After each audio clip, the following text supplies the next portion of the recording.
Hello, hi everyone. So we will discuss the current affairs from the May 25th to the May 31st of the 2020. So రోజుకి చాలా current affairs జరుగుతూ ఉంటాయి, కానీ అన్ని ఎగ్జామ్స్కి important కావు. ఒక రోజుకి ఒక 10 న్యూస్ వచ్చిన దానిలో 2-3 మాత్రమే ఎగ్జామ్ పర్పస్లో ఉంటాయి, మిగతా అన్ని నామకే వాస్తే కరెంట్ అఫైర్స్ ఉంటాయి. సో కాబట్టి మనం వేరే మెటీరియల్స్ చూసినా కానీ ఇంత పెద్ద చాలా ఎక్కువ మొత్తంలో డంపింగ్ ఉంటాయి, అవన్నీ చూసి భయపడద్దు. సో అన్ని ఎగ్జామ్కి ఇంపార్టెంట్ ఉండవు. అన్ని ఎగ్జామ్కి ఇంపార్టెంట్ అంటే రోజు కొన్ని వందల వేలు అవుతాయి current affairs. Right now start with first one, that is Uttarakhand. So Uttarakhand government starts about Mukhyamantri Swarojgar Yojana for the returning migrants. Swarojgar means self-employment. Swa means self, Rojgar means employment. So Mukhyamantri Swarojgar Yojana, so for the returning migrant. So ఎవరైతే COVID-19 వల్ల వేరే రాష్ట్రాలలో job చేస్తూ ఉన్నారో వాళ్ళు తిరిగి వాళ్ళ రాష్ట్రానికి రిటర్న్ వచ్చారు. సో రిటర్న్ వచ్చిన తర్వాత ఇప్పుడు అక్కడ ఏమీ జాబ్స్ లేవు, కాబట్టి వాళ్ళు సొంతంగా ఏమైనా బిజినెస్ స్టార్ట్ చేసుకోవడానికి కోసం సో ముఖ్యమంత్రి స్వరోజ్గార్ యోజన అనేది which was started by the Uttarakhand chief minister Trivendra Singh. So దీని ద్వారా ఏం చేస్తారంటే reverse migrates, specially entrepreneurs returning to the Uttarakhand, encourage the skilled unskilled artisans and handicrafts and unemployed youth to start their own business. వాళ్ళ own business start చేయడానికి బ్యాంకుల ద్వారా loans ఇప్పిస్తుంది అనమాట government అనేది. So the scheme will offer the creative facility through the nationalised banks and scheduled commercial banks and cooperative banks. So banks ద్వారా loans ఇప్పిస్తుంది వాళ్ళు సొంతంగా business start చేసుకోవడానికి.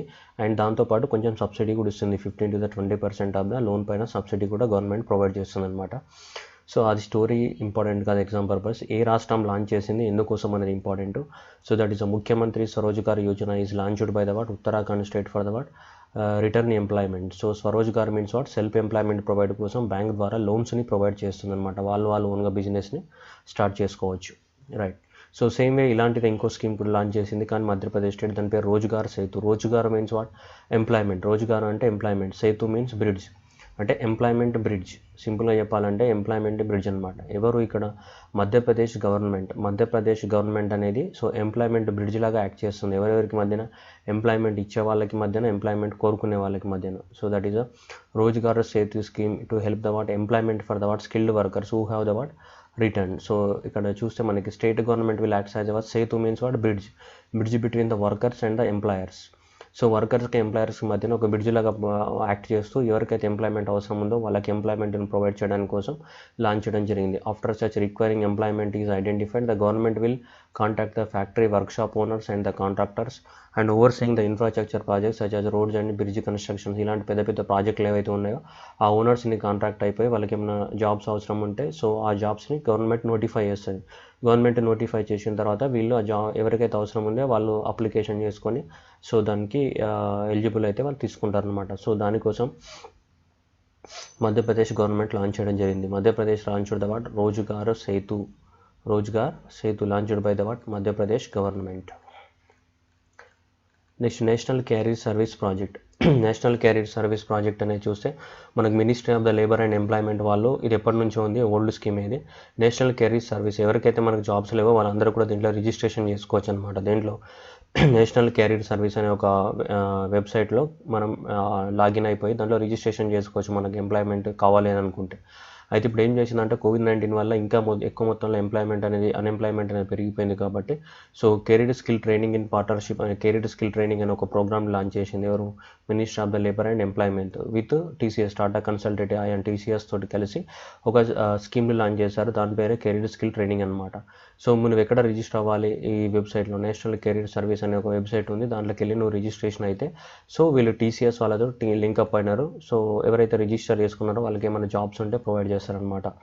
So ministry of the labour employment, so that is implementing the national career service project for the transformation of the national employment service to provide the variety of the employment related to the job search, job matching, career counselling etcetera. So right. So ఇండియాలో ఉన్నటువంటి 1000 employment exchanges including the 200 model career. Employment exchange అయితే ఎవరు, unemployment అయితే ఎవరైతే ఉన్నారో వాళ్ళు register అయి ఉంటారు దేంట్లో, ఎంప్లాయ్మెంట్ ఎక్స్చేంజెస్లో. కాబట్టి ఇండియాలో ఉన్నటువంటి దాదాపు 1000 ఎంప్లాయ్మెంట్ ఎక్స్చేంజ్ ఆఫీస్లో ఉన్న డేటా కూడా దీంట్లో అవైలబిలిటీ ఉంటుంది. సో ఎవరైతే ఇలా రిజిస్ట్రేషన్ అయి ఉన్నారో వాళ్ళందరికీ కూడా జాబ్స్ ప్రొవైడ్ చేయడం జరుగుతుంది. దేని ద్వారా, ఈ వెబ్సైట్ ద్వారా, నేషనల్ క్యారియర్ సర్వీస్ ద్వారా నువ్వు కాంటాక్ట్ అవ్వచ్చు. ఎవరితో ఇది లింక్ టైఅప్ అయింది, టీసీఎస్. నెక్స్ట్ వచ్చేసి కర్ణాటక స్టేట్ హెల్త్ రిజిస్టర్. ఇక్కడైతే బీపీ చెక్ చేస్తామన్నాడు, చూడొచ్చు. Karnataka state health register. Karnataka it is the first of kind in the initiative in the country. Karnataka government soon launch a state health register to project the what maintain the health database of the it's all citizens. అంటే so ప్రతి ఒక్క సిటిజన్కి ఎలా అయితే Aadhaar card ఉందో, ప్రతి ఒక్క ఇండివిజువల్కి ఎట్లయితే Aadhaar card ఉందో సేమ్ ఇట్లానే ఒక హెల్త్ కార్డు ఉంటుంది అనమాట. ఆ హెల్త్ కార్డులో ఏముంటుందంటే పలానా వ్యక్తి యొక్క హైట్ ఎంత, అతని యొక్క వెయిట్ ఎంత, అతని యొక్క బాడీ మాస్ ఇండెక్స్ ఎంత, అతని యొక్క బ్లడ్ గ్రూప్ ఎంత, అతనికి షుగర్ ఉందా లేదా, అతనికి ఐస్ అవుతుందా లేదా, సో ఇతను ఇంత ప్రీవియస్గా ఏమైనా డిసీజెస్తో సఫర్ అయ్యి ఉన్నాడా, సో అట్లా మొత్తం ఒక మన హెల్త్ హిస్టరీ అనేది ఉంటుంది అనమాట. ఇది అమెరికాలో ఉంటుంది జనరల్గా, ఇలాంటి సిస్టమ్ ఇండియాలో లేదు. సో కాబట్టి నీ యొక్క మొత్తం హెల్త్ డాటా మొత్తం ఉంటుంది అంటే నువ్వు పుట్టిన నుంచి నువ్వు ఇప్పటివరకు ఏమేమి డాటా ఉందో ఆ డాటా మొత్తం ఉంటుంది అనమాట దాంట్లో. సో అలాంటిది అనమాట ఇది. So health database for the all citizens. ఇలా ఇండియాలో ఫస్ట్ స్టేట్ ఏదంటే మనకి కర్ణాటకని, ఆ రాష్ట్రంలో ఉన్న వాళ్ళ యొక్క హెల్త్ డేటాబేస్ని క్రియేట్ చేస్తుంది అనమాట. First of it's kind in India అనమాట. సో మొత్తం టోటల్గా యాక్చువల్లీ ఇది ఇండియా మొత్తం లాంచ్ చేయాలి, ఇలాంటిది ఉండాలి. సో కానీ మన ఇండియాలో లేదు. అమెరికా దాంట్లో పుట్టిన నుంచి మనం చనిపోయే వరకు టోటల్గా ఒక డేటాబేస్ క్రియేట్ చేస్తారు, ప్రతి ఇండివిజువల్గా ఒక డేటాబేస్ ఉంటుంది. సో ఇది కూడా అలాంటి డేటాబేస్ అనమాట. ఎందుకంటే నువ్వు ఎప్పుడు డాక్టర్ దగ్గరికి వెళ్ళినా కానీ వాడు ఊరికే చెక్ చేయడు, నీ పాత ప్రీవియస్ డేటాబేస్ అంతా చూస్తాడు. ఓహో పలానా వ్యక్తికి పలానా టైంలో పలానా డిసీజ్ వచ్చింది, ఇది వచ్చింది, అన్ని డాక్టర్కి తెలుస్తాయి కాబట్టి, సో నీ ప్రొఫైల్ అంతా తెలుస్తుంది కాబట్టి దాన్ని బట్టి నీకు ట్రీట్మెంట్ ఇస్తారనమాట, మంచి ట్రీట్మెంట్ కానీ ఏదైనా. Next one is the Rajiv Gandhi Kisan Nyaya Yojana. So very important question.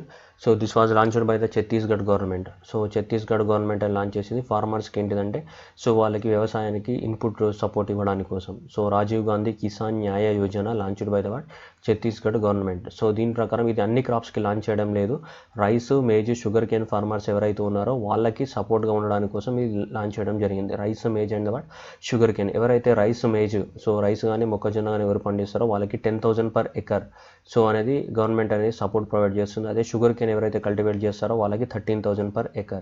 So rice, maize cultivate చేసే వాళ్ళకి 10,000 per acre and sugar cane cultivate చేసే వారికి 13,000 per acreని ప్రొవైడ్ చేస్తామని.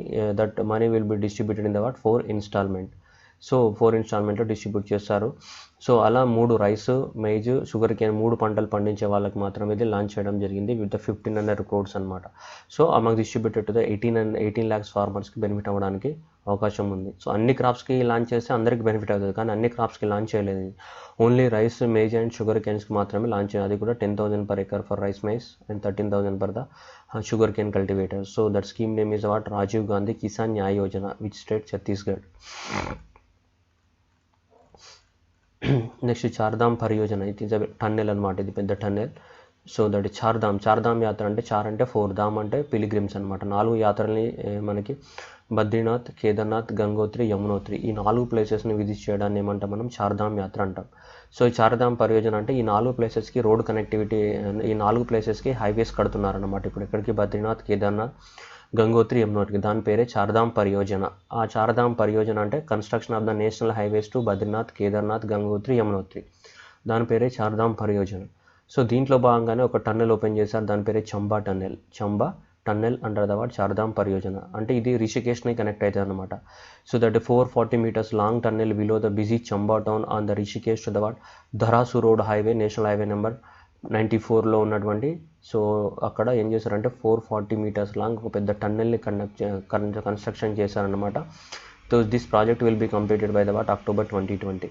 సో ఈ టన్నెల్ పేరే మనకి ఇదనమాట Chamba tunnel. So Chamba tunnel అనేది మనకి ఉత్తరాఖండ్ రాష్ట్రంలో ఉందన్నమాట. చార్ధామ్ పరియోజన కింద 4 అంటే హాఫ్ కిలోమీటర్ టన్నెల్ అనేది కన్స్ట్రక్ట్ చేయడం జరిగింది చార్ధామ్ పరియోజన కింద. Next herbal road project. Uttar Pradesh government has taken the decision to develop the 800 kilometers of the road as a herbal roads in the state. అంటే ఈ రోడ్కి చుట్టుపక్కల ఇటు సైడ్ అండి హెర్బల్ ప్లాంటేషన్స్ కానీ మెడిసినల్ ప్లాంట్స్ అన్నిటిని కూడా గ్రో చేస్తారనమాట. అది national herbal project road herbal project. So that is ఇలాంటివి హెర్బల్ వెరైటీస్ లైక్ బ్రహ్మి కానీ, అశ్వగంధ కానీ, జట్రోఫా కానీ, సో ఇలాంటివన్నీ రోడ్స్కి బోత్ సైడ్స్ అనేటివి మనకి పెంచుతూ ఉంటారనమాట. అదే so herbal roads project. So herbal roads project అనేది 800 kilometers of the roads lanes herbal ప్లాంట్స్ని పెంచుతారంటే. That was launched by the Uttar Pradesh government. Next hydro electric power projects and Narmada river. So that is power finance corporation అనేది ఈ central government organisation, ఇది public sector undertaking, right. So central government organisation power finance corporation అనేది so 22,000 crores of the loan అనేది provide చేయడం జరిగింది. ఎవరికి? Narmada basin project. Narmada river మనకి so మధ్యప్రదేశ్లో ఫ్లో అవుతుంది ఎక్కువ మొత్తంలో, మధ్యప్రదేశ్ టు గుజరాత్. బట్ ఈ Narmada basin project company limited అనేది so this is the right government owned company of the what Madhya Pradesh. So this is the government owned company of the what central government. This is the government owned company of the state government. సో వీళ్ళిద్దరు agreement చేసుకున్నారు. So 22,000 crore rupees for the construction of the what 225 megawatts of the hydro electric power projects in the state of what Madhya Pradesh, for which river Narmada river. Now sports authority of India. Sports authority of India అనేది so మనకి 1984లో establishment అయింది. So head quarter వచ్చేసి Delhi, Jawaharlal Nehru stadium Delhi. Jawaharlal Nehru stadium ఎక్కడ ఉంది? ఢిల్లీలో ఉంది. And sports authority of India అనేది so apex national sport body for India for the development of the what sports in India. So head quarter వచ్చేసి మనకి సో ఢిల్లీలో ఉంది. వీళ్ళు ఏం చేస్తారంటే స్పోర్ట్స్ అథారిటీ ఆఫ్ ఇండియా అనేది deposited the what 30,000 rupees in each as a out of the what pocket allowance in accounts of the 2749 Khelo India athletes. ఎవరైతే Khelo India అనే ఒక ప్రోగ్రామ్ ఏదైతే ఉందో గవర్నమెంట్ ఆఫ్ ఇండియాదే, ఆ ఖేలో ఇండియా ప్రోగ్రామ్ కింద సెలెక్ట్ అయిన athletes ఎవరైతే ఉన్నారో వాళ్ళందరికీ కూడా ఒక్కొక్కరి అకౌంట్ లోపల 30,000 rupees అనేది డిపాజిట్ చేయడం జరిగింది. ఎవరు? Sports authority of India limited. So ఎంత డిపాజిట్ చేశారనేది ఎగ్జామ్ పర్పస్లో ఇంపార్టెంట్ కాదు. Sports authority of India limited అనేది హెడ్ క్వార్టర్ ఎక్కడ ఉందనేది ఇంపార్టెంట్. ఈ జవహర్లాల్ నెహ్రూ స్టేడియం ఎక్కడ ఉందనేది important. And the Sports Authority of India works under what Ministry of the Youth Affairs and what Sports. Next army commanders conference. ఇండియాలో ఉన్నటువంటి army commanders conference అనేది so ఏప్రిల్లో జరగాలి, కానీ పోస్ట్పోన్ అయింది కోవిడ్ వల్ల. మళ్ళీ మేకి పోస్ట్పోన్ చేశారు, కానీ మేలో కూడా మళ్ళీ జరగలేదు. మళ్ళీ దీన్ని ఇప్పుడు జూన్కి పోస్ట్పోన్ చేయడం జరిగింది. ఎక్కడ జరుగుతుంది? న్యూఢిల్లీలో జరుగుతుంది. ఏది? Army commanders conference. Army commanders conference 2020 going to be held in the what New Delhi in the June month. Right. నీకు Tinsukia this is the state of the అస్సాంలో ఇక్కడ తిన్సుకియా డిస్టిక్ ఉంది. ఇక్కడ ఒక ఆయిల్ ఫీల్డ్ ఉంది. ఆ ఆయిల్ ఫీల్డ్ ఏంటంటే Baghjan oil field. So Baghjan oil field అనేది ఇక్కడ తిన్సుకియా అనే డిస్టిక్లో అస్సాంలో ఉందన్నమాట. ఇక్కడ పెద్ద సో బ్లాస్ట్ జరిగిందనమాట. ఎంతమంది చనిపోయారని ఇంత డీటెయిల్స్ రాలేదు బయటకి, బట్ పెద్ద బ్లాస్ట్ జరిగింది. Right. So Assam chief minister apprised the union petroleum minister him note incidents of the gas explosion in the oil fields in the what Baghjan in Tinsukia district. So exam పర్పస్లో ఏంటిదంటే సో ఈ బాగ్జన్ oil field అనేది ఏ స్టేట్లో ఉందనేది important. Baghjan oil field location in the what Assam's Tinsukia district. It is operated by the what oil India limited, ఎందుకంటే అక్కడ blast జరిగింది. నెక్స్ట్ సిపెట్ అంటే central institute for the plastic and engineering and the technology. CIPET దీన్ని చెన్నైలో ఉందన్నమాట ఇది. So CIPET అనేది మనకి సో 1968లో ఎస్టాబ్లిష్మెంట్ అయింది. So with assistance of the United nations development programme at Chennai in 1968. ఇది సిపెట్ 1968లో ఎస్టాబ్లిష్మెంట్ అయింది. CIPET stand for central institute for the what plastic engineering and technology in CIPET అంటాం. అయితే government of India ఏం చేసిందంటే ఇప్పుడు దీని పేరు మార్చడం జరిగింది. ఈ పి అనే పేరులో పి దగ్గర ఏముంది? మనకి ప్లాస్టిక్ ఉంది. సో ఈ ప్లాస్టిక్ అనేది దాన్ని తీసేసి ఆ పి ప్లేస్లో ఏం చేస్తారంటే పెట్రోకెమికల్స్ అని పేరు పెట్టారు. పెట్రోకెమికల్స్ అంటే ఏంటి? Central petrochemicals engineering technology. So ఇక్కడ central institute of the plastic engineering technology ఉంది. సో ఇక్కడ సేమ్ అదే central institute of the what engineering technology common. ఇక్కడ ప్లాస్టిక్ ఉంది. ఆ ప్లాస్టిక్ ప్లేట్లో ఇక్కడ ఏం పెట్టారు? పెట్రోకెమికల్స్ అని పెట్టారు అంతే. Plastic is replaced by the what petrochemicals. That is the Central institute of the Petrochemicals engineering technology. So Chennai. Next minor forest produce. ఎవరైతే ట్రైబల్ పీపుల్ ఉన్నారో వాళ్ళ సో అడవిలో దొరికేటువంటి తులసి సీడ్స్ కానీ, సో జీరా కానీ, మష్రూమ్ కానీ, బ్లాక్ రైస్ కానీ, జోహార్ రైస్ కానీ, టామరిండ్ కానీ, లాక్ కానీ, సో ఇట్లాంటివి రైట్ బ్లాక్ బెర్రీస్ కానీ, సో గూస్బెర్రీ కానీ ఇట్లాంటివి ఏవైతే ఉన్నాయో అవన్నిటిని కూడా మైనర్ ఫారెస్ట్ ప్రొడ్యూస్ అంటాం. సో గవర్నమెంట్ ఆఫ్ ఇండియా అనేది మినిమం సపోర్ట్ ప్రైస్ అనేది ప్రొవైడ్ చేస్తుంది అనమాట వీటికి. అంటే కనీస మద్దతు ధర. సో వాళ్ళకి లాస్ రాకుండా కనీస మద్దతు ధర ఇచ్చి కొంటుంది అనమాట. అయితే ఇంతకుముందు ఒక 50 ఐటమ్స్ని మాత్రమే కొనేది. నా ఇప్పుడు 23 ఐటమ్స్ని ఎక్స్ట్రాగా ఇంక్లూడ్ చేశారు. మొత్తం 73 ఐటమ్స్ అనమాట. నా the decision enhancing the coverage of the what from the 50 to the what 73 items comes under the view of the what COVID-19 pandemic. So ఈ COVID-19 వల్ల మళ్ళీ ట్రైబల్ పీపుల్కి హెల్ప్ చేయడానికి కోసం, వాళ్ళకి కొంచెం ఇన్కమ్ జనరేట్ అవ్వడానికి కోసం ఏం చేసిందంటే ఒకప్పుడు 50 వస్తువులకి మాత్రమే మినిమం సపోర్ట్ ప్రైస్ ఇచ్చే గవర్నమెంట్ ఆఫ్ ఇండియా ఆ వస్తువుల నంబర్ని ఇంక్రీజ్ చేసింది ఎంతకి? 73కి. సో కాబట్టి 50 టు ద వాట్ 73 ఐటమ్స్ అనమాట. 50 నుంచి 73 వస్తువులకి ఇప్పుడు ఏం ప్రొవైడ్ చేస్తున్నారు వాళ్ళు? So government of India minimum support price అనేది ప్రొవైడ్ చేస్తున్నారు. ఏ వస్తువులకు? Minor forest produce. Next human challenge trial. So ఇక్కడ నుంచి అన్ని కూడా మనకు ఒక 7-8 న్యూస్ అన్నీ కూడా COVID-19 గురించే ఉంటాయి. So this is the first news.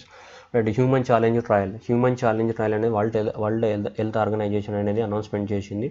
దీని యొక్క మీనింగ్ ఏంటిదంటే ఒక 8 vaccine candidates for the what COVID-19 have entered in the what human trials. అంటే ఏంటిదంటే డెలిబరేట్గా కావాలనే వాళ్ళకి వైరస్ని ఎక్కించామన్నమాట. మనం కావాలనే వాళ్ళే సో కరోనా వైరస్ని ఎక్కించుకొని ట్రీట్మెంట్ తీసుకుంటున్నారు అనమాట. దేని ట్రీట్మెంట్? వ్యాక్సిన్. ఆ వ్యాక్సిన్ అనేది సక్సెస్ అవుతుందా లేదా, వర్క్ చేస్తుందా లేదా అనేది. సో దాన్ని మనం హ్యూమన్ ఛాలెంజ్ ట్రయల్ అంటాం. Human challenge trial is a participants are deliberately exposed to the what infection in order to study the diseases and the what test of the vaccine. So vaccine పనిచేస్తా లేదంటే అతనికి disease ఉండాలి. Disease ఉన్న తర్వాత అతనికి vaccine ఎక్కించి vaccine అనేది inject చేసిన తర్వాత అప్పుడు దాని యొక్క ఆ వ్యాక్సిన్ ఎలా పనిచేస్తున్నా అనే గురించి మనం పూర్తిగా అతని బాడీలో అబ్జర్వేషన్ పెట్టి అవన్నీ టెస్ట్ చేస్తూ ఉంటాం. ఏ బాడీ పార్ట్ ఎఫెక్ట్ అయింది, ఏమేమి అయిందని మనం అన్నీ చెక్ చేస్తూ ఉంటాం అన్నమాట. సో అది మనకి సంబంధించి దాన్నే సో హ్యూమన్ ఛాలెంజ్ ట్రయల్ అంటాం. ఇది కొత్తది ఏం కాదు, చాలా డిసీజెస్కి ఇట్లానే చేస్తూ ఉంటారు.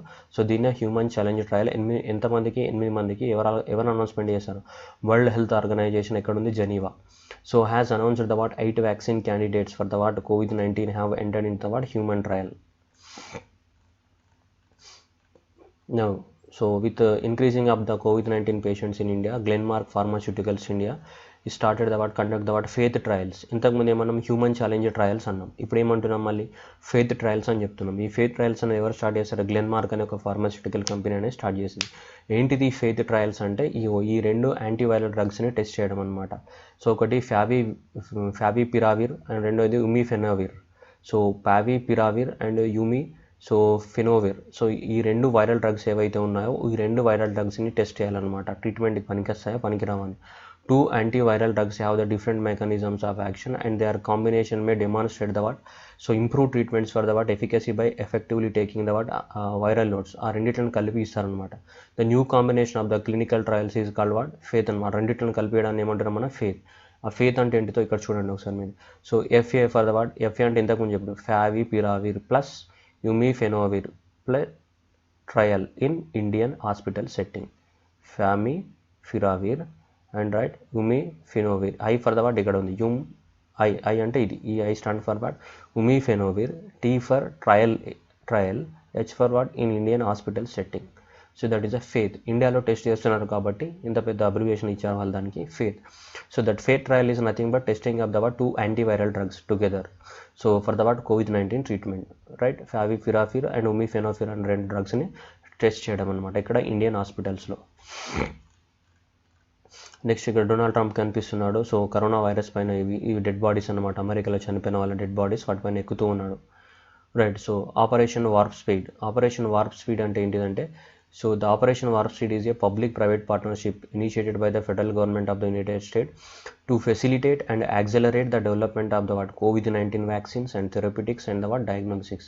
కొత్త రీసెర్చ్ అండ్ ఇన్నోవేషన్స్ చేయాలన్నమాట. ఎంత తొందర అయితే అంత తొందరగా వ్యాక్సిన్స్ కానీ థెరపెటిక్స్ కానీ డయాగ్నోస్టిక్ టెక్నాలజీని కానీ కనుక్కోవాలి. దేనికోసం? సో COVID-19ని సో కంప్లీట్గా ఎరాడికేషన్ చేయడానికి కోసం. సో దాని పేరే ఆపరేషన్ వార్ప్ స్పీడ్ అనమాట. స్పీడప్ చేయాలన్నమాట. సో గవర్నమెంట్ అనేది ప్రైవేట్ వాళ్ళతో కూడా టైఅప్ అయింది. టైఅప్ అయి యునైటెడ్ స్టేట్స్ ఆఫ్ అమెరికా ఇది స్టార్ట్ చేసింది అనమాట. ఎంత తొందరగా అయితే అంత తొందరగా వ్యాక్సిన్, థెరపెటిక్స్, డయాగ్నోస్టిక్స్ తయారు చేయడానికి గవర్నమెంట్ అనేది సపోర్ట్ ఇస్తుంది. ఏ government? United states of government. దాని యొక్క ఆపరేషన్ పేరు ఏంటిది?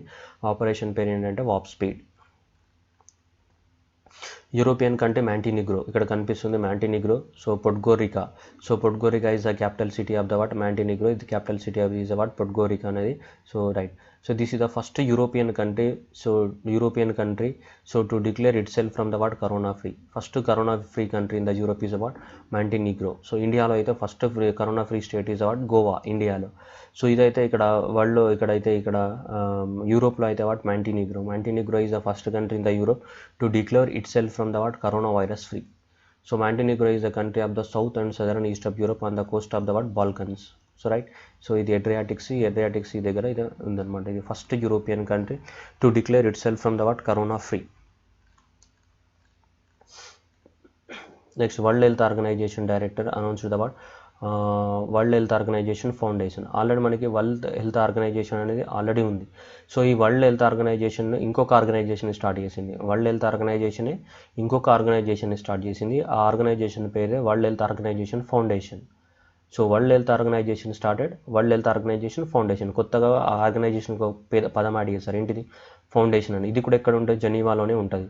సో వరల్డ్ హెల్త్ ఆర్గనైజేషన్ జెనీవాలో ఉంది, స్విట్జర్లాండ్లో. ఇది వరల్డ్ హెల్త్ ఆర్గనైజేషన్ ఫౌండేషన్ కూడా ఎక్కడ ఉంటుంది, జెనీవాలోనే ఉంటుందన్నమాట మనకి. అసలు ఏంటిది, ఎందుకు లాంచ్ చేశారు వరల్డ్ హెల్త్ ఫౌండేషన్ అనేది మనకు చూస్తే, ఇది లాంచ్ చేయడానికి రీజన్స్ ఏంటిదంటే, మన కరోనా వైరస్ వచ్చినప్పుడు సో WHO కంప్లీట్గా ఫెయిల్ అయిపోయింది. అప్పుడు డొనాల్డ్ ట్రంప్ ఏం చెప్పాడు, మేము ఇక మీదట సో WHOకి ఫండింగ్ ఇవ్వమని చెప్పాడు. Highest amount of the funding అనేది మనకి WHOకి యునైటెడ్ స్టేట్స్ ఆఫ్ అమెరికానే ఇస్తుంది, 14% ఆఫ్ ద ఫండింగ్. సో కాబట్టి చైనాకి సపోర్ట్ చేస్తూ కరోనా వైరస్ని ప్రివెంట్ చేయలేకపోయింది WHO కంప్లీట్గా ఫెయిల్ అయిపోయిందని మేము ఫండింగ్ ఇవ్వమని చెప్పేసినాడు. అందుకోసం ఏం చేసిందంటే ఇప్పుడు సో వరల్డ్ హెల్త్ ఆర్గనైజేషన్ ఏం చేసి సపరేట్ ఫౌండేషన్ని స్టార్ట్ చేసింది, ఏంటిది WHO ఫౌండేషన్ అని. దీని యొక్క పని ఏంటిదంటే సో ఇంకా మనీ కలెక్ట్ చేయడం అనమాట. So independent grant making foundation that will support the World Health Organization effort to address the global health challenge by raising the funding from the non-traditional sources. So funding have high impact initiatives, advancing studies for the innovation, effectiveness and rapid response. Headquarter ekkada undi, Geneva. So ante fund collect chesta untadi ippudu. So the foundation is legally independent from the WTO. It is established under the laws of Switzerland. Next again WHO and the Costa Rica capital city ఏముంది మనకి San Jose. So again the WHO and the Costa Rica together launched the COVID-19 technology access pool, CTAP అనేది launch చేశారు. C అంటే COVID-19, T for what technology, A for access, P for what pool. So COVID-19 technology pool CTAP ఎవరెవరు launch చేశారు, WHO and the Costa Rica countries. ఇదేంటిదంటే 30 countries and multiple international partners institutions have signed to support the COVID-19 technology access pool. దీని యొక్క objective ఏంటిదంటే so ప్రతి ఒక్కరికి, ప్రపంచంలో ఉన్న ప్రతి ఒక్కరికి వ్యాక్సిన్స్ కానీ, టెస్ట్స్ కానీ, ట్రీట్మెంట్స్ కానీ, అదర్ హెల్త్ టెక్నాలజీస్ కానీ టు ఫైట్ ద COVID-19 అనేది అందరికీ యాక్సెసిబుల్గా ఉండాలి. అందరికీ యాక్సెసిబుల్గా చేయడానికి కోసమే ఈ ఇనిషియేటివ్ని లాంచ్ చేశారు. ఎవరు, WHO in association with Costa Rica. So Costa Rica అనే country so and WHO together launch CTAP technology accessible pool. ఏవైతే వ్యాక్సిన్స్ కానీ, టెస్ట్స్ కానీ, ట్రీట్మెంట్స్ కానీ, హెల్త్ టెక్నాలజీ ఏవైతే ఉన్నాయో ఇవన్నీ కూడా అందరికీ అందుబాటులోకి తీసుకురావాలి. దానికోసం ఇది లాంచ్ చేశారు, ఏంటిది CTAP అనేది. ఎవరెవరు, WHO and this Costa Rica అనే కంట్రీ ఇద్దరు కలిసి. సో కాబట్టి ఇది వాలంటరీ ఆర్గనైజేషన్. సో ఈ వాలంటరీ ఆర్గనైజేషన్ లోపల ఎవరైనా జాయిన్ అవ్వచ్చు. COVID-19 technology access pool will be the voluntary based on the social charity. ఎవరికైనా ఇంట్రెస్ట్ ఉంటే ఏ కంట్రీ అయినా జాయిన్ అవ్వచ్చు అనమాట. ఇప్పటి ప్రస్తుతానికి 30 countries అనేది సపోర్ట్ చేస్తున్నాయి దీనికి. అంటే సో ఎవరికైనా సరే, ఇప్పుడు ఆఫ్రికా లాంటి పూర్ కంట్రీస్ ఉన్నాయనుకో, వాళ్ళకి పాపం ఇవన్నీ ఉండవు, వ్యాక్సిన్స్, టెస్ట్. సో కాబట్టి అందరికీ అన్ని అందుబాటులోకి తీసుకురావడానికి కోసం ఇది వాలంటరీ ఆర్గనైజేషన్ ఒకటి లాంచ్ చేయడం జరిగింది, ఇది CTAP. Next COVID-19 Indian national super model. So that is a department of the Science and technology. ఇండియాలో ఏం లాంచ్ చేశారంటే so Indian national super model to help the monitor future transmission for the infection. ఫ్యూచర్లో ఇప్పుడు మనకి 2 lakhs పైన cases వెళ్ళిపోయినాయి కాబట్టి ఫ్యూచర్లో మనం అంతా లాక్డౌన్ ఓపెన్ చేస్తాం కాబట్టి సో ఇంకా ఫ్యూచర్లో ఎలా ఉంటుందనేది మనకు తెలియదు. కాబట్టి numerous mathematical models for the so రాబోయే రోజులలో ఎలా ఉంటుంది ఇండియాకి అనేది ఒక అసెస్మెంట్ తయారు చేయడానికి కోసం ఇది లాంచ్ చేశారనమాట. ఎన్ని కేసెస్ రావచ్చు, కేసెస్ ఎలా ప్రివెంట్ చేయొచ్చు, దానికి ఏమేమి చేయొచ్చు అనే దానికి మనకి ఒక అసెస్మెంట్ రావాలన్నమాట. ఒక మోడల్ని క్రియేట్ చేయాలన్నమాట. ఆ మోడల్ని క్రియేట్ చేయడానికి కోసం ఇక numerous mathematical models for the COVID-19 forecasting the surveillance are being work out by the investigators funded by the Science and Engineering Research Board and the other agencies. So దాన్ని ఎలా ప్రివెంట్ చేయాలి, ఎన్ని కేసెస్ వస్తాయి, ఎలా రాబోతున్నాయి, ఎంతమంది చనిపోవచ్చు, దాని మీద ఒక మోడల్ అంతా తయారు చేయాలి. దాని పేరే ఇది Indian national super model. Next దేశ్ కి నయి దుకాన్, జియో మార్ట్ అనేది ఆల్రెడీ మనకి సో లాంచ్ చేయడం జరిగింది ఆన్లైన్లో. So that is e-commerce platform Jio mart live and attempt to take the rivals of Amazon and Flipkart. So Navi Mumbai, Thane, Kalyan ఈ మూడిట్లలో మనకి ఇనీషియల్గా లాంచ్ చేయడం జరిగింది. దాని స్లోగన్ వచ్చేసేయండి దేశ్ కి నయి దుకాన్. Next, Nirmala Sitharaman attended the special board of the governors meeting of the New Development Bank. So conference to the video conferencing in the New Delhi. So New Development Bank అని చెప్తాం, లేదంటే దీన్నే bricks bank అని కూడా చెప్తాం. మనకి bricks countries Brazil, Russia, India, China, south Africa ఈ 5 దేశాలు కలిపి మనకి 2015 సంవత్సరంలో ఈ బ్యాంక్ని స్టార్ట్ చేశాయి. ఆ బ్యాంక్ పేరు బ్రిక్స్ బ్యాంక్ అంటాం, లేదంటే న్యూ డెవలప్మెంట్ బ్యాంక్ అని చెప్తుంటాం.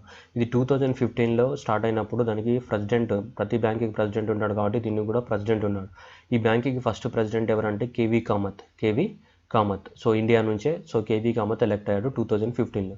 2020కి అతను టర్మ్ అయిపోయింది. ఇప్పుడు సో బ్రెజిల్కి చెందిన అతను మళ్ళీ ప్రెసిడెంట్ ఆఫ్ ద ఈ డెవలప్మెంట్ బ్యాంక్ ఎలెక్ట్ అయ్యాడు. This was the most important question. KV Kamath is replaced by the what Marcos from the what Brazil as the new president of the what so BRICS Development Bank or otherwise New Development Banks. BRICS Development Bank అంటాం లేదా New Development Bank అని చెప్తూ ఉంటాం. The Marcos from the what Brazil, very important question, president of the what new development bank.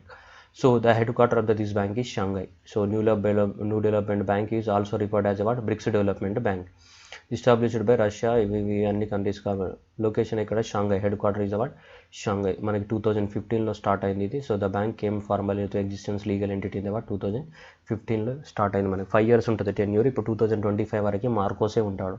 First 5 years ఎవరున్నారు? KV Kamath from the what India. So no BRICS. So Russia host the what BRICS head of the what tax authorities meet. ఇప్పుడు అన్నీ కూడా corona virus కాబట్టి lockdown వల్ల ఎవరు కూడా meetings అనేటివి ఆఫ్లైన్లో జరగడం లేదు, అన్నీ ఆన్లైన్లోనే జరుగుతున్నాయి. కాబట్టి ఇది కూడా ఆన్లైన్లోనే జరిగింది మీటింగ్. ఏది Russia host the what BRICS heads of the what taxes authorities. ఇప్పుడు ఎక్కడ జరిగిందని అడగారు. ఆఫ్లైన్లో జరిగితే ఎక్కడ జరిగిందని క్వశ్చన్ వస్తుంది ఎగ్జామ్లో. ఇప్పుడు ఎక్కడ జరిగిందని కాదు, ఎవరు కండక్ట్ చేశారని అడుగుతారు. ఎవరు కండక్ట్ చేశారు? Russia. Head of the taxes authorities of the bricks countries. Bricks countries యొక్క సో ఇటు ఈ ట్యాక్స్ ఇన్ఫర్మేషన్ గురించి, ట్యాక్స్కి సంబంధించిన మ్యాటర్స్లో గురించి సో డిస్కషన్ చేయడానికి కోసం ఇది మీటింగ్ పెట్టారు. సో ఇది BRICS heads of the what tax authorities means ఎక్కడ జరిగింది? రష్యాలో. అంటే రష్యా వాళ్ళు హోస్ట్ చేసినారు దాన్ని. Next Tianwen-1. సో Tianwen-1 అనేది సో ఇది చైనాస్ యొక్క మార్స్ మిషన్ అనమాట. మన ఇండియా మార్స్ మిషన్ ఉంది కదా, మంగళయాన్ అంటాం, ఇండియా మార్స్ మిషన్. సో అట్లాగే చైనా యొక్క మార్స్ మిషన్ పేరేంటిది? Tianwen-1. సో Tianwen అనేది జూలైలో లాంచ్ చేయబోతున్నారు దీన్ని. So Tianwen-1 so which is expected to land on the red planet surface in the first quarter of the 2021. ఈ సంవత్సరం జూలైలో లాంచ్ చేయబోతున్నారు దీన్ని Tianwen-1. సో ఇది ఏం చేస్తుందంటే సో మార్షియన్ సర్ఫేస్ పైన, మార్స్ ప్లానెట్ పైన ఉన్న వాటర్ని కానీ ఐస్ని కానీ అక్కడ ఉన్న సాయిల్ క్యారెక్టర్ని కానీ ఇన్వెస్టిగేట్ చేసి మళ్ళీ తిరిగి ఇండియాకి తీసుకొని వస్తుంది అనమాట. Right. So Tianwen mission is a lift off from the what Long March 5 rocket. So Long March 5 rocket ద్వారా దీన్ని లాంచ్ చేయబోతున్నారు. అది అక్కడికి వెళ్ళి జూలైలోకి వెళ్ళి అక్కడ నుంచి సో ఈ శాంపుల్స్ అన్నీ కలెక్ట్ చేసుకొని Martian samples and bring back them to the earth in that so 2-part campaign మళ్ళీ తీసుకొని వస్తుంది అనమాట. సో అది దాని పేరు Tianwen-1. సో ఫస్ట్ అయితే మార్స్ ప్లానెట్ పైన అడుగుపెట్టిన వాళ్ళు ఎవరంటే USSR 1971లో మార్స్ 3 అనే ల్యాండర్ ద్వారా ఫస్ట్ టైం మనకి పంపించడం జరిగిందనమాట. That is the first country to land on the Mars is what USSR. Now this is the Tejas lightweight right helicopter of the aircraft of the India మనకి ఇది. So Tejas అనేది so ఈ తేజాస్ అనేది మనకు ఆర్మీలో ఇంట్రడ్యూస్ చేయడం జరిగింది, ఎయిర్ ఫోర్స్లో ఇంట్రడ్యూస్ చేయడం జరిగింది అనమాట తేజాస్ని. ఇప్పుడు ఏం చేస్తారంటే తేజాస్ కోసం సపరేట్ ఒక ఎయిర్ బేస్ని, ఒక స్క్వాడ్రాన్నే మనకి తయారు చేయడం జరిగింది అనమాట. So Indian air force set to operationalise the squadron called what number 18 flying bullets. దాని పేరే నంబర్ 18 ఫ్లయింగ్ బుల్లెట్స్ అనేది ఒక స్క్వాడ్రాన్ పేరు అనమాట. సో ఆ స్క్వాడ్రాన్లో అన్నీ ఏముంటాయి మనకి? So light weight aircraft Tejas ఉంటాయి అనమాట. ఎక్కడ ఉంది ఇది? కోయంబత్తూర్. సో కోయంబత్తూర్ దగ్గర సపరేట్గా మీకు సింపుల్గా అర్థం అవ్వాలంటే సపరేట్ ఒక ఎయిర్ బేస్ పెట్టినారనమాట. సపరేట్ చిన్న air base, small air base. ఆ స్మాల్ ఎయిర్ బేస్ పేరు ఏంటిదంటే ఆ స్మాల్ ఎయిర్ బేస్నే మనం జనరల్గా ఏమంటారు? స్క్వాడ్రాన్స్ అని పిలుస్తుంటారు ఎయిర్ ఫోర్స్ లాంగ్వేజ్లో. ఆ స్క్వాడ్రాన్ పేరు ఏంటిది? నంబర్ 18 ఫ్లయింగ్ బుల్లెట్స్ అనమాట. ఒక స్క్వాడ్రాన్ అంటే 10 నుంచి 12 వరకు సో వాళ్ళ దగ్గర ఎయిర్ క్రాఫ్ట్స్ ఉంటాయి అనమాట. అట్లాంటి దాన్ని ఏమంటామంటే మనకి స్క్వాడ్రాన్స్ అని చెప్తుంటారు. 10 నుంచి 12 ఉంటాయి యావరేజ్గా. సో దాన్ని ఈ స్క్వాడ్రాన్ పేరు ఏంటిది? నంబర్ 18 ఫ్లయింగ్ బుల్లెట్స్ అనే స్క్వాడ్రాన్. సో ఇక్కడ ఉంది కోయంబత్తూర్. అక్కడ ఏముంటాయన్నీ? సో ఈ తేజాస్ లైట్ హెలికాప్టర్స్ ఏవైతే ఉన్నాయో, ఎయిర్ క్రాఫ్ట్స్ ఏవైతే ఉన్నాయో వాటిని అన్నింటిలో పెట్టడం జరిగిందనమాట. So that is India second, it will be the Indian second air force squadron to operate with what modern role of the what light aircraft, modern role of the what light fighter aircraft అనమాట. ఎక్కడ? Squadron 18. So 1965లో ఉంది. ఎక్కడ ఉంది? Coimbatore. Next వచ్చేసి foundation stone for the what missile park so Agniprastha. So which was laid at the what INS Kalinga. So INS Kalinga అనేది మనకి eastern naval command అనమాట. మనకి 4 కోస్ట్ లైన్స్ ఉన్నాయి కదా. So east, west, south Coast lines ఉన్నాయి మనకి. సో ఈస్ట్ సైడ్ ఏమో విశాఖపట్నం ఉంటుంది, వెస్ట్ సైడ్ ఏమో ముంబై ఉంటుంది, కిందనేమో కన్యాకుమారి అట్లా ఉంటాయి కదా ఇండియాకి. సో ఈస్టర్న్ నావల్ కమాండ్ పేరు ఏంటిది మనకి? So east coast completely eastern naval command name is what INS Kalinga. So you can check here INS Kalinga.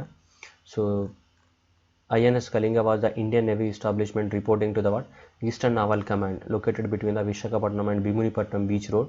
It was commissioned on the what 1985. So మొత్తం ఈస్టర్న్ ఇండియాస్ యొక్క ఈస్ట్ కోస్ట్ మొత్తం దీని కంట్రోల్లోనే ఉంటుంది. దేని పేరు? INS Kalinga అన్నమాట. అక్కడ ఉన్న నావల్ కమాండ్ పేరు అది. సో అక్కడ ఉన్న ప్లేస్ ఐఎన్ఎస్ కళింగ. కళింగ అంటే ఒరిస్సా స్టేట్ అని దాని అర్థం, old name of the what Orissa. So INS Kalinga.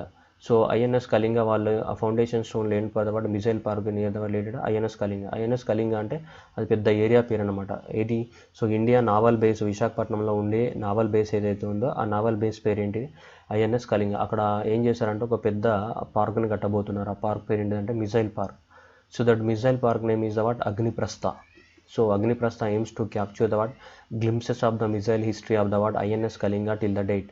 So that ఈ ఐఎన్ఎస్ కళింగ ఏదైతే ఉందో విశాఖపట్నం నావల్ కమాండ్ ఏదైతే ఉందో ఆ విశాఖపట్నం నావల్ కమాండ్లో ఉన్నటువంటి మిజైల్స్ ఇప్పటి వరకు వాళ్ళు ఏం వాడారు ఆ మిజైల్స్ యొక్క అంతా ఒక మ్యూజియం తయారు చేస్తారనమాట. ఎవరైనా వెళ్ళి చూడొచ్చు అనమాట. చూడడానికి కోసం అదనమాట. Missile park has been setup with replica of the what missiles and ground supporting equipments. ఏవైతే వాళ్ళు ఈ నావల్ కమాండ్ వాళ్ళు ఆల్రెడీ వాళ్ళు వాడి ఉన్నారో ఆ వాడి ఉన్న వాటితోటి సో లేదంటే అవి వాడి ఉన్న వాటితోటి కానీ లేదంటే అట్లాంటివి కొత్తవి డూప్లికేటివ్ తయారు చేసి అక్కడ మిజైల్ పార్క్ని తయారు చేయబోతున్నారు అన్నమాట. సో ప్రేక్షకులు వీక్షించవచ్చు దానికోసం మిజైల్ పార్క్ దాని పేరేంటి అగ్నిప్రస్థ. నెక్స్ట్ ఆచార్య జగదీష్ చంద్రబోస్ బొటానికల్ గార్డెన్. ఇది కలకత్తాలో ఉందన్నమాట. ఈ గార్డెన్ మొత్తం డిస్ట్రాయ్ అయిపోయింది మొన్న సైక్లోన్ అంఫున్. సో అంఫున్ ఏదైతే వచ్చిందో సైక్లోన్ అంఫున్ సో దానివల్ల మొత్తం కూడా సో ఈ గార్డెన్ మొత్తం కూడా కుప్పగూలిపోయింది అనమాట. So which was located in the what so Howrah bridge near Kolkata. Next ఈమె పేరు శ్రీరేఖ. ఈ become the what Kerala's first women DGP. So Kerala's first women DGP Srirekha is what so is appointed as what first women director general of the what police of the what Kerala. So ఇంతకుముందు ఈమె fire and rescue ఆఫీసర్గా పనిచేసింది. So 1987 batch officer. So and also she was the first women IPS officer of the what Kerala. First women IPS officer and also first director general of the police of the what Kerala. And next one PR Jaishankar is appointed as what so managing director of the what infrastructure India Infrastructure and Financial Company Limited. So right India Infrastructure Financial Company Limited. గుర్తు పెట్టుకోవాలి, very important question. Next Kiranjeet Kaur. So Kiranjeet Kaur is a long distance runner అన్నమాట, athlete మనకి. So ఈమె ఇంతకుముందు anti doping test ఏదైతే ఉందో మనకి right మాంట్రియాల్లో ఉంటుంది అనమాట. ఏది so world athletics anti doping body Montreal కెనడాలో ఉంటుంది మనకి. World athletics anti doping body Montreal కెనడాలో ఉంటుంది. సో వాళ్ళు ఏమైనా టెస్ట్ చేస్తే సో ఒక బ్యానెడ్ సబ్స్టెన్స్ ఉంది, దాని పేరు ఏంటంటే ఎనోబోస్రామ్. సో ఎనోబోస్రామ్ ఏదైతే ఉందో సో ఈమె వాడిందనమాట ఎక్కువగా పరిగెత్తడానికి కోసం. సో ఇప్పుడు ఆమె డోపింగ్ టెస్ట్ ఫెయిల్ అయిపోయింది. ఈమె 4 years వరకు ఇంకా నువ్వు పార్టిసిపేట్ చేయరాదమ్మా వెళ్ళిపో అని చెప్పి పంపించేసినారు. ఎవరిని? Kiranjeet Kaur. So related to the what running. So ఇది మనకి importance. Banned for the what 4 years by the what world athletic anti doping man for the testing positive for the what banned substance ఏది enobosarm. So ఇది doping అనమాట, అంటే అది drug అనమాట. బాగా అది తీసుకుంటే ఏమైతే ఎక్కువ మొత్తంలో బాడీ మజిల్ స్ట్రెంత్ అయిపోయి స్పీడ్ పెరుగుతాయి. సో రైట్ ఎక్కడ ఉంది world athletic anti doping? Montreal Canada. Next Arun Singhal is the chief executive officer of the what food safety and standards authority of India. So food safety and standard authority of India chief executive ఆఫీసర్గా అరుణ్ సింఘాల్ అని. మనకి మన ఏ food తిన్నా ఆ food పైన ఒక label ఉంటుంది కదా, ఇదే food safety and standard authority of India. Right next May 29th. So May 29th is celebrated as ever Mount Everest day. May 29th. So that is the first time May 29th of the 1953లో first human to achieve the what feat అనమాట. ఎవరెవరు? Tenzing Norgay and Edmund. So వీళ్ళిద్దరు New Zealand's Edmund and Nepali's what Tenzing Norgay. వీళ్ళిద్దరు అనే వాళ్ళు first time ఎవరెస్ట్ని claim చేసినారు. ఇప్పుడు 29th May 1953. So అప్పటి నుంచి సో దీన్ని May 29th is celebrated as what Mount Everest Day. So World Health Organization మనకు తెలుసు May 31st is celebrated as what World No Tobacco Day. And United Nations అనేది 2016 లోపల ఒక అవార్డుని లాంచ్ చేయడం జరిగింది. దాని పేరు ఏంటిదంటే Military gender advocate of the year Award. Military gender advocate of the Year 2000. So ఇది ఎందుకు రికగ్నైజ్ చేశారంటే so United Nations peace keeping mission అని ఒకటి ఉంటుంది. United Nations peace keeping mission అంటే ఏంటిదంటే ప్రతి కంట్రీ సో కొంచెం ఆర్మీని పంపిస్తాను అనమాట. ఎవరికి? యునైటెడ్ నేషన్స్కి. అది ఎవ్రీ కంట్రీ పంపించాలి. ఒక 20 మందినో 30 మందినో 50 మందినో ప్రతి కంట్రీ అనేది యునైటెడ్ నేషన్స్కి ఆర్మీని సెండ్ చేస్తుంది. అప్పుడు యునైటెడ్ నేషన్స్ ఆర్మీని ఏం చేస్తుందంటే ఏ దేశాలు అయితే గొడవలు జరుగుతున్నాయో అక్కడ ఏ దేశాలు అయితే ప్రాబ్లమ్స్ ఉన్నాయో ఆ దేశాలకి ఆర్మీని పంపించి అక్కడ గొడవల్ని కంట్రోల్ చేస్తుంది అనమాట. ఎవరు? United nations. సో అలాంటి ఫోర్స్ని ఏమంటామంటే మనం పీస్ కీపింగ్ ఫోర్సెస్ అంటాం మనం. సో అలాంటి పేర్స్ని ఏమంటాం, మిలిటరీ పీస్ కీపింగ్ ఫోర్సెస్ అంటాం. మన ఇండియా కూడా పంపించింది అనమాట, ఎవ్రీ కంట్రీ పంపించాలన్నమాట, అది రూల్. సో కాబట్టి ఇండియా కూడా మిలిటరీని పంపించింది. వాటిని ఏమంటాం, మిలిటరీ పీస్ కీపర్స్ అని పిలుస్తుంటాం అనమాట, రైట్. సో ఇలా మిలిటరీ పీస్ కీపర్స్ ఎవరైతే ఉన్నారో, ఎవరైతే హార్డ్ వర్క్ చేస్తున్నారో వాళ్ళందరి కోసం ఏం చేసిందంటే ఒక అవార్డుని పెట్టింది. దాని పేరే military gender advocate of the year award. స్పెషల్గా ఉమెన్ అయితే ఎవరు పార్టిసిపేట్ చేస్తున్నారు దేంట్లో, మిలిటరీ పీస్ కీపింగ్ ఫోర్స్లో పనిచేస్తున్నారు ఎవరైతే ఉమెన్, సో ఆ ఉమెన్ కోసం ఈ అవార్డుని లాంచ్ చేయడం జరిగింది. ఇది military gender advocate of the year award. So దానికి ఈ ఇయర్కి వచ్చేసి మనకి women peace keepers from the India and the Brazil. So Suman Gawani of the Indian army and military observer formerly deployed in the South సుడాన్లో పనిచేస్తుంది ఈమె. అట్లాగే so Carla Monteiro of the what, so Brazilian naval officer, Indian army officer. Carla Monteiro from the Brazil and Suman Gawani from the what India. So వీళ్ళిద్దరు కలిపి so ఈ 2019కి ఈ award ఇచ్చారనమాట. ఏది, United nations military gender advocate of the year award 2019. Right, for the first time 2 peacekeepers receive the award jointly for the contribution of the important cause. ఎప్పుడు ఇచ్చారు, May 29th. Every year May 29th is celebrated as day of the United Nations peace keepers. ఎందుకంటే అప్పుడే start చేశారనమాట అది, May 29th అప్పుడు 1970sలో. Next Larry Kramer. So ఇది చనిపోవడం జరిగింది, Larry Kramer. So Larry Kramer ఎవరంటే, so author, playwright writer, United నేషన్స్లో ఎయిడ్స్ని ప్రివెంట్ చేయడానికి కోసం చాలా పోరాడడం జరిగింది. So public health activist, director అన్నీ కూడా, playwright, author, film producer, public health advocate and LGBT right activist ఎవరు, డేవిడ్ క్రేమర్ చనిపోవడం జరిగింది, USA. Next renowned astrologer Bejan Daruwalla. So ఇతను ఇండియాలో ఇక్కడ చూస్తే 100 greatest astrologers of the past 1000 years in the Millennium Book of the Prophecy. So గడిచిన 1000 సంవత్సరాలలో top 100లో ఉన్నాడు అనమాట ఇతను, అంత గొప్ప ఆస్ట్రాలజర్. సో చనిపోవడం జరిగింది ఎవరు, Bejan Daruwalla. Next Ajit Jogi. So that is Ajit Jogi is first chief minister of the Chhattisgarh. So first chief minister of the Chhattisgarh, ఇతను కూడా చనిపోవడం జరిగింది, first chief minister of the Chhattisgarh. Next వచ్చేసి veteran lyricist Yogesh Gaur lyricist. So కహీని దూర్ జబ్ దిన్ అట, జిందగీ కైసీ యహే పహేలి, ఇట్లాంటి సాంగ్స్ రాశారంట కొన్ని. సో అంత మనకు అవసరం లేదు. సో దేనికి సంబంధించిన వారు, lyricist. Next financial stability and development council. ఇది 2010లో ఫామ్ అయింది అనమాట. అంటే ఇక్కడ పేరులోనే ఉంది, ఒక కంట్రీలో ఫినాన్స్ అనేది ఎలా వర్క్ చేస్తుంది, దానికి సంబంధించింది ఎలా ఉందని. So financial stability and development council. So దీని యొక్క 22nd మీటింగ్ అనేది మొన్న జరిగిందనమాట. అసలు దీనికి చైర్మన్ ఎవరు ఉంటారంటే, so union finance minister Nirmala Sitharaman. దీనికి యూనియన్ ఫినాన్స్ మినిస్టర్ చైర్మన్గా ఉంటాడు. దీనికి ఫినాన్షియల్ స్టెబిలిటీ అండ్ డెవలప్మెంట్ కౌన్సిల్కి. సో ఇది రీసెంట్గా మీటింగ్ జరిగిందనమాట. ఇది 2010లో ఫామ్ అయిందనమాట. ఎందుకంటే ఎకానమీని ఒక ఆర్డర్లో పెట్టాలి అంటే అందరూ కోఆర్డినేషన్ ఉండాలని 2018లో రఘురామ్ రాజన్ పేరుతో ఒక కమిటీ అపాయింట్ చేశారు. So this Raghuram Rajan committee in the 2018 is recommended for the establishment of this financial stability and development council. Objective ఏంటిదంటే మొత్తం దీన్ని మన ఫైనాన్షియల్ సిస్టమ్ని స్ట్రెంథెనింగ్ చేయాలన్నమాట. కాంపోజిషన్ ఎవరు ఉంటారు, it is chaired by the union finance minister and other 12 members are governor of the army, chairman of the SEBI, IRDA, PFRDA. So economic affairs ఈ department, revenue secretary, finance secretary, ఈ financial services, right, chief economic adviser, so chairperson of the, వీళ్ళందరూ కూడా members అనమాట. వీళ్ళందరికీ head ఎవరు, union finance minister. So union finance minister will act as chairman of the so financial development council. So financial stability and development council very important question. ఎందుకంటే వీళ్ళందరి మధ్యన coordination ఉన్నప్పుడు economy స్టేబుల్గా ఉంటుంది. సో కాబట్టి అన్ని ఆర్గనైజేషన్స్ మధ్యన కోఆర్డినేషన్ ఉండడానికి కోసం ఒక ఆర్గనైజేషన్ని ఫామ్ చేయడం జరిగిందనమాట. Next physical deficit of the India 4% of the GDP ఉండబోతుందని మనకి కాంప్ట్రోల్ ఆడిటర్ జనరల్ ఆఫ్ ఇండియా చెప్పింది. గవర్నమెంట్ ఆఫ్ ఇండియానేమో 3.8% ఉందని ఎక్స్పెక్ట్ చేసింది. కానీ మన COVID-19 వల్ల అది ఇప్పుడు ఎంతకు వెళ్ళిపోతుంది, మనకి 4.6%కి పోవడానికి ఛాన్స్ ఉందని చెప్తుంది. 4.6% ఆఫ్ ద GDP. ఏంటిది మన జీడిపిలో 4.6% అంటే దాదాపు 9 లక్షల కోట్లు, nothing but. So this was equal to almost 10 లక్షల కోట్లు. అంటే 10 లక్షల కోట్ల ఏంటిది, మన ఇన్కమ్ తక్కువ ఉంది, ఎక్స్పెండిచర్ ఎక్కువ ఉంది. సో ఫిజికల్ ఏముంది, ఫిజికల్ అంటే మనీ, డెఫిసిట్ అంటే లేదు అని. ఎంత మనీ లేదు, 4.6% ఆఫ్ ద మన జీడిపి వాల్యూతో పోలిస్తే 4.6% ఆఫ్ ద మనీ మన దగ్గర లేదు. అంటే దాదాపు 10 లక్షల కోట్ల మనీ అనేది మన దగ్గర లేవు, అప్పులు తెచ్చుకొని ఖర్చు పెట్టాల్సిన పరిస్థితిలో ఉందని, రైట్. సో షార్ట్ ఫామ్లో ఇదే మనం అర్థం చేసుకోవాలి. So otherwise it is a very big concept.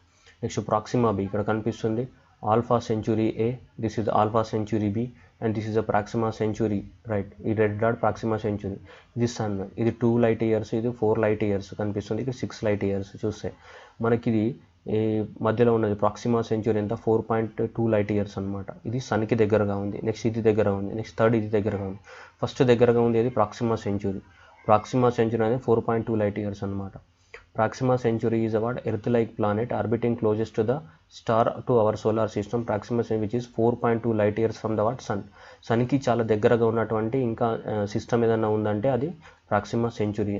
So the Proxima Centauri found to be the what? So almost 4.2 light years away from the what sun. మన సన్ నుంచి 4.2 లైట్ ఇయర్స్ దూరంలో ఉందన్నమాట. చాలా అంటే చాలా దగ్గరగా ఉంది.